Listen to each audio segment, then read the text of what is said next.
Magandang umaga po mga kababayan at sa aking mga YouTube subscriber, magandang umaga po. Kumusta na po kayo? Ako ngayon namamaga yung mata ko kasi wala akong tulog, kakaantay sa post man lang nila Chris na tapos ni Sir Paul. So ang dami nating na-disappoint kasi ang dami nating umaasa na may second monthsary na mangyayari kahapon. So parang ang tahimik ng Chris Pao kasi po parang walang nangyaring mansari, walang naganap na mansari. May post si Sir Paul about naman yun sa mission nila. So yung mata ko umaga kasi hindi ako nakatulog kakaisip.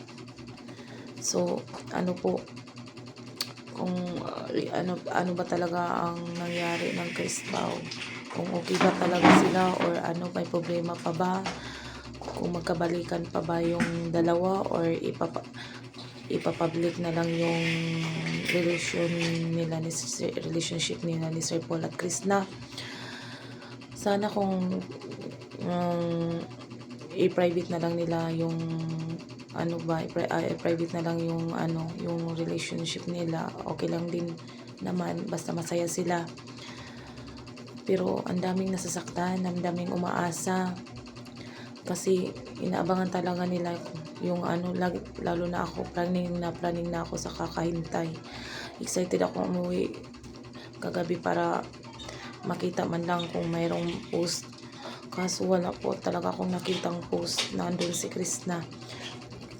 Palipat-lipat ako sa panonood sa Facebook, sa YouTube. Yung napanood ko lang po yung charity na vlog ni Sir Paul.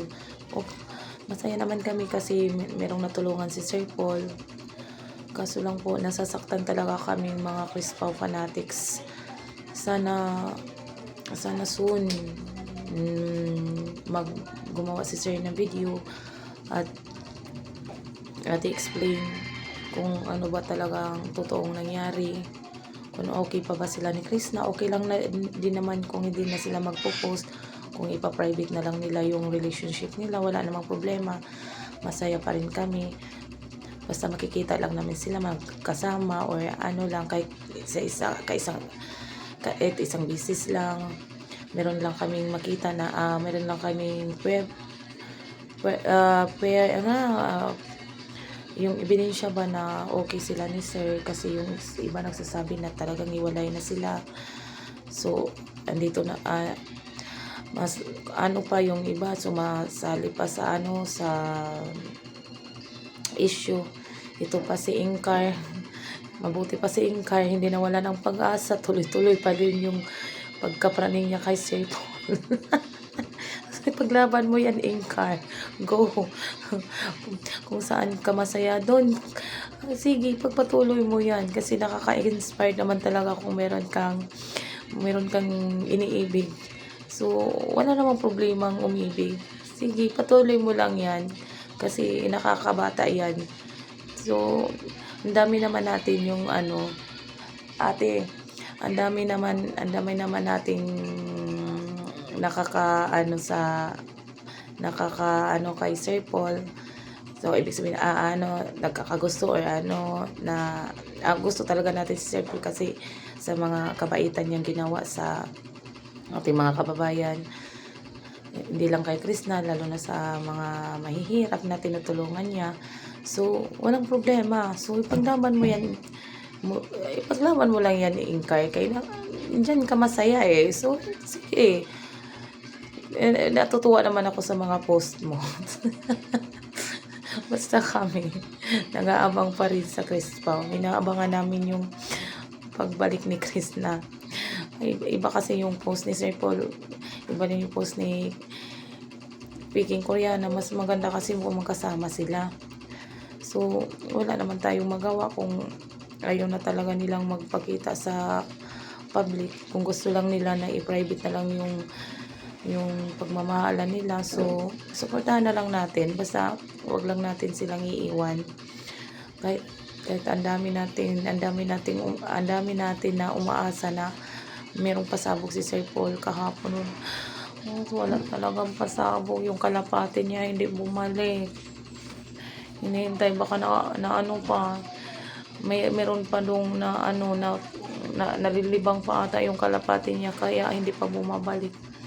So, hintayin natin makabalik yung kalapati. Kailan kaya makabalik? Kasi alam ko yung kalapati, pag naturuan talaga yun ng maganda, babalik na babalik yun sa mga may-ari. Kahit saan siya magpunta, yung kalapati talaga babalik na babalik. Yun yung mata. Hindi ka ako nakatulog. Pagkahintay sa kanila. Sana Sir Paul, puntahan mo na si Chris na huwag mo nang patagalin pa, dami naming naghihintay. Sana makabalik na si Chris na sa PB house. Nagiging planning na ako. Nagiging planning na ako sa kakahintay. Parang nawawala na akong ganang nawalan gana pag panonood ng mga YouTube o yung mga video. Pero yung vlog ni Sir Paul ni Chris na pinapanood ko kasi inabangan ko yung mga update nila. Kasi wala talaga kaming ibang inaabangan, yung post lang ni Sir Paul tapos ni Chris na. So masaya naman ako sa mga nakikita ko kay Sir Paul na sila Mia at si Gerald, yung ang saya ng mga bata na ano, yung bagong pasabog ni Sir Paul na si Gerald doon na sa Manila mag-aaral. So kasama na niya si Jeffrey, hindi na si Jeffrey doon mag-iisa. So parang masaya ako para sa mga bata. Lalo na si Mia umiyak pa nga po. Sa sobrang saya siguro niya na si Gerald makapunta, pero siya din pala kasama na pupunta doon sa Manila. Sana Mia, ang galingan mo pag-aaral, ayusin mo yung pag-aaral mo para makagraduate ka, tapos makapunta ka na doon sa Manila, doon kay Maylin, tapos kay Russell. Si Russell ata ngayong taon magdidibo na siguro. So abangan natin yung dibos ngayong taon ba din si Russell din magdibo, malapit na magdibo si Russell. So abangan natin yun, mabongga din yung dibo ni Russell. So sana Pugong Bihero, Chris na Peking Koreana, maging okay na po kayo kasi yung mga basher dumadami na sila. Pero mas marami kami, huwag kayong mag-alala Sir Paul, Day Krista. Marami kami na handang magtanggol sa inyo, handang ipaglaban kayo. Basta dito lang kami, huwag kayong mawala ng huwag kayong mawala ng pag-asa. Andito lang kami. Sabi nila humihina daw yung Pugong Biyahero. So hindi naman natin kaya ilang oras lang na sa 50 plus na yung mga views ni Sir Paul. Hindi pa rin nagbabago yung mga views niya. Kahit yung dalawa hindi natin nakikita magkasama. So hindi natin matatawag na dumami lang yung mga followers ni Sir Paul dahil kay Chris na.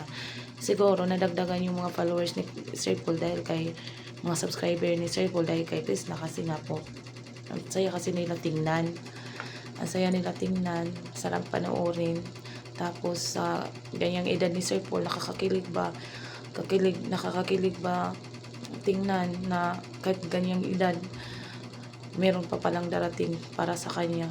Kaso lang naudlot sa ganong pangyayari lang, pero hindi natin alam kung meron ba talagang nangyayaring masama. So positive lang tayo, positive lagi na magkabalikan yung dalawa. Meron pa another monthsary, so hihintayin na naman natin sunod buwan. Hintayin natin yung pagbabalik ng kalapati, kung saan babalik na. So Inkar, tabi ka muna para makadaan agad yung kalapati namin, kasi nakakaharang-harang ka, hinaharangan mo yung daan Inkar. Inkar naman pasaway. Sige lang, patuloy mo lang yan Inkar, gusto mo yan eh. susuportahan ka namin. So ipaglaban mo yung pagmamahal mo kay Sir Paul. Kasi dami naman natin nagmamahal kay Sir Paul. Pati kay Chris na. Sige, huwag ka lang mabaliw.